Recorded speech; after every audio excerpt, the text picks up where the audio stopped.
பாகிஸ்தான் வந்து கிரிக்கெட் ஆட 3 டெஸ்ட் போட்டிகள் ஆட ஆஸ்திரேலியாவுக்கு போயிருக்கிறாங்க.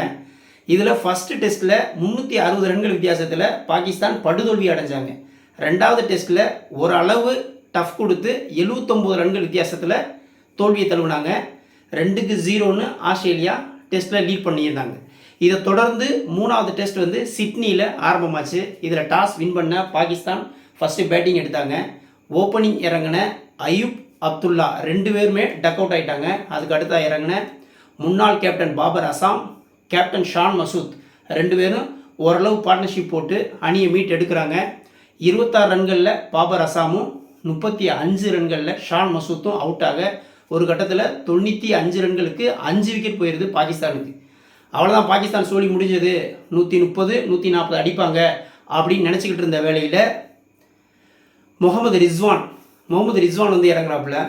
அருமையாக ஆடி சதம் அடிப்பார் அப்படின்னு எதிர்பார்க்கப்பட்ட முகமது ரிஸ்வான் 88 ரனில் அவுட் ஆகிறாப்புல.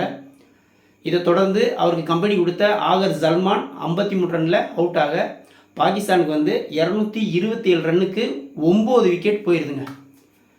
சரி, என்ன கூட ஒரு 10 ரன் அடிப்பாங்க, 235 இல்லை 240 அடிப்பாங்க அப்படின்னு ஆஸ்திரேலியா ரசிகர்கள், ஆஸ்திரேலியா பிளேயர் எல்லோரும் நினச்சிக்கிட்டு இருந்த வேளையில் அங்கே ஹீரோவாக உருவெடுக்கிறாப்புல ஆமீர் ஜமால்.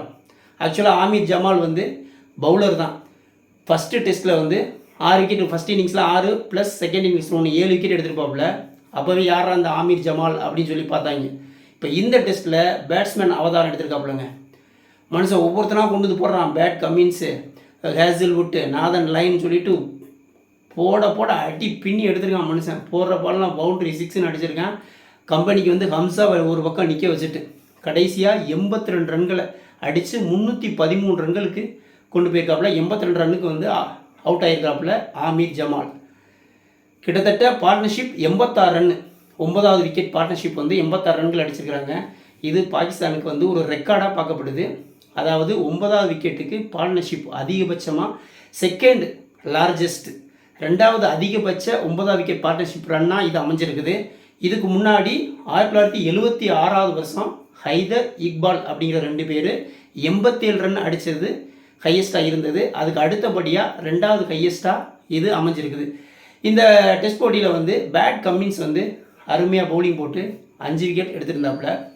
இதில் ஆமீர் ஜமால் நாயகனாக உருவெடுத்தது வந்து பாகிஸ்தான் ரசிகர்களுக்கும் பாகிஸ்தான் கிரிக்கெட் வீரர்களுக்கும் ரொம்பவே வந்து ஒரு நல்ல நாளாக அமைஞ்சிருக்குன்னு கூட சொல்லலாம்.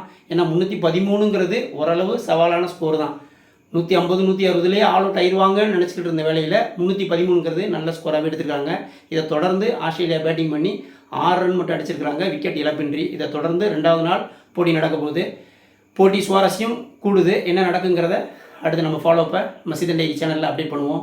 வீடியோ பிடிச்சிருந்தா லைக் கமெண்ட் பண்ணுங்கள், குறிப்பாக சப்ஸ்கிரைப் பண்ணுங்கள். நன்றி.